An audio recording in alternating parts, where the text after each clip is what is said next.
Tamim al-Dari, who had embraced Islam, he used to be a Christian, embraced Islam, an Arab. He got up and he said, we were in a ship and a huge storm hit us.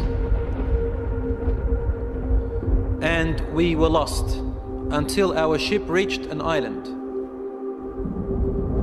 We entered the island. He says, a beast came to us on this island. It had so much hair on it that we could not tell the front from its back. Which was its head, which was its tail. We don't know. And we said, Waylaki ma anti. Woe to you, what are you? Never seen a creature like you before. And she spoke. The beast said, Ana al-Jassasa. They said, Wama al-Jassasa? What is this al-Jassasa? And then the beast said, Ayyuha al-Qawm, people. Intaliqu ila hadha al-rajul fi ad-dayr. Come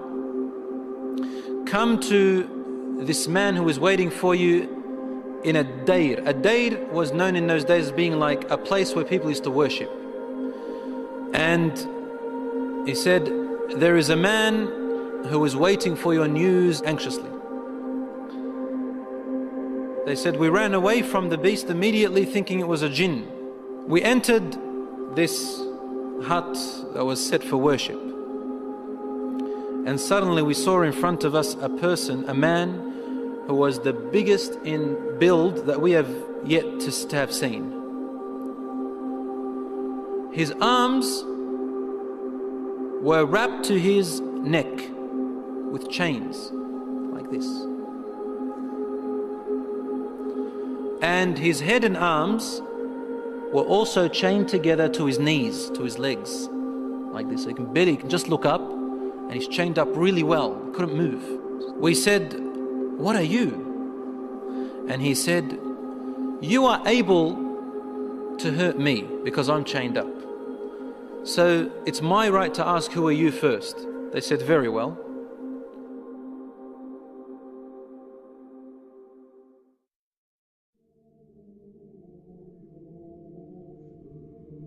We are people from the Arabs. We set sail in our ship and a storm hit us until we became lost and landed on this island. We came to this island and we found this beast that came to us that had so much hair on it, and it led us to you. They said, we got afraid of this man and we didn't feel safe around him. However, the man said to us, tell me about the palm trees of Baysan. Baysan is a city in Jordan. He wanted to know whether there were palm trees planted in there a lot. We said, what do you exactly want to know about Baysan in Jordan? He said, I ask you, are there more palm trees and have they be filled with dates or not yet? They said, yes, it is full of palm trees and full of dates, more than many other places in what we know.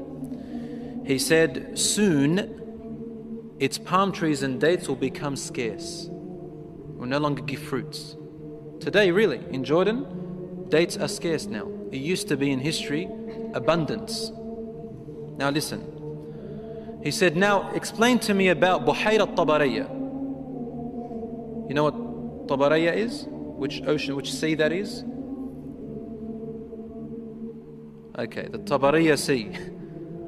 It's also close to Sham. They said, what do you want to know about it? He said, does it have water in it? They said, yes, there's lots of water. He said, soon its water is going to go away. It's not going to exist anymore.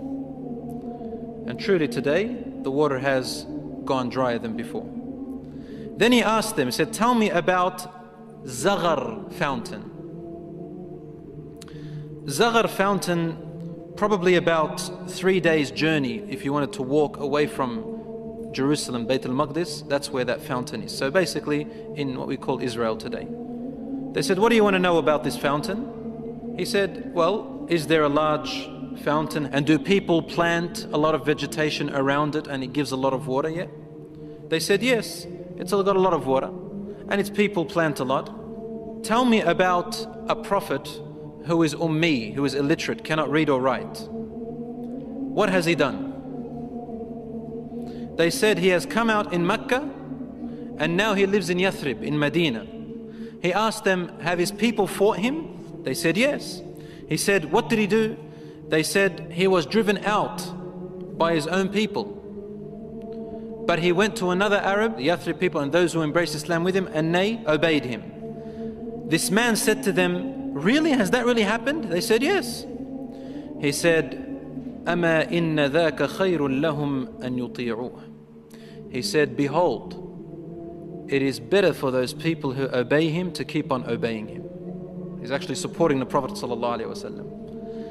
وَإِنِّي مُخْبِرُكُمْ عَنِّي. Now I'm going to tell you about myself. إِنِّي أَنَا الْمَسِيحِ. I am Christ. Isa alayhi salam. وَإِنِّي أُوشَكُ أَن يُؤْذَنَ لِي فِي الْخُرُوجِ فَأَخْرُجْ. He said, now very soon, based on the signs you've showed me, I'm going to be given permission to leave and I'm going to come out.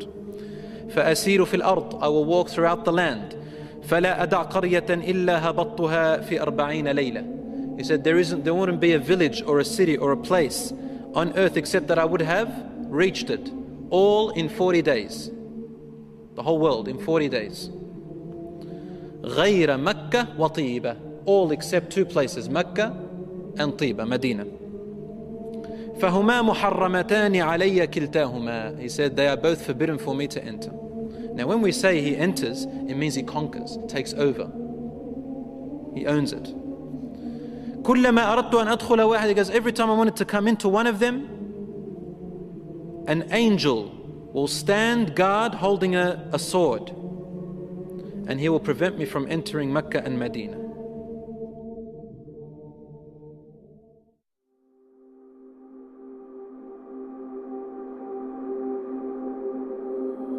Rasul sallallahu alayhi wa sallam started grabbing his stick and sort of, he put it close to his hip, sallallahu alayhi wa sallam. And then he began to bang, to hit the ground with it, like this. But he was sort of tense, sallallahu alayhi wa sallam. Something very important. He was really tense about it. And he hit the floor and he said, أَلَا هَذِهِ طِيبَةٌ. Behold everyone, this is Tiba. Meaning he's pointing, this is Medina. He's in Medina, he's saying, this is Tiba, which you are in right now. He said, didn't I tell you that this man will come out and not be able to enter this land? They said, yes, Ya Rasulullah, because he had told them a lot about it before. He said, the hadith of Tamim al-Dari wallahi amazed me as he told me about him. Because it's the same as what I used to tell you about Mecca and Medina. Behold, Dajjal is somewhere in near the oceans, in one of on an island somewhere towards the east of Medina. Somewhere there, he said, in one of those oceans. Min qibal al-mashriq ma hu. Towards the east, somewhere. So even the Prophet ﷺ doesn't know exactly where he is, but in that direction. So it's close to the Middle East at the moment. So Allahu A'lam, Dajjal will first arise in Asham, in the Middle East area. Which gives a lot of, sense that the Jews will be the first to follow him because they are waiting for their Messiah to come. They don't believe that Isa alayhi salam was it. And they don't want to accept Muhammad sallallahu alayhi wa sallam. So they'll be the first to follow Dajjal. They say he is the real Isa. As for the Christians, they believe in the coming of Isa alayhi salam. Because they've mixed up their scriptures, they will think that this is the man. And because he will say, I am Isa, they will ask for him, alayhi salam, they will ask for miracles, and he will do these miracles. Some of them won't be convinced. See, afterwards he'll say that I am God. Ana ilahukum. And then they'll say, what proof do you have? He said, only God can raise the dead. He said, okay, what if I raise your parents from the dead? They said, yes, we'll believe you're God. So he will be able to get the jinns, the shayateen, to work for him, and he will raise them to become, to look like their parents, and they will speak to them. And so the people, non-Muslim people and the weak Muslims will follow him.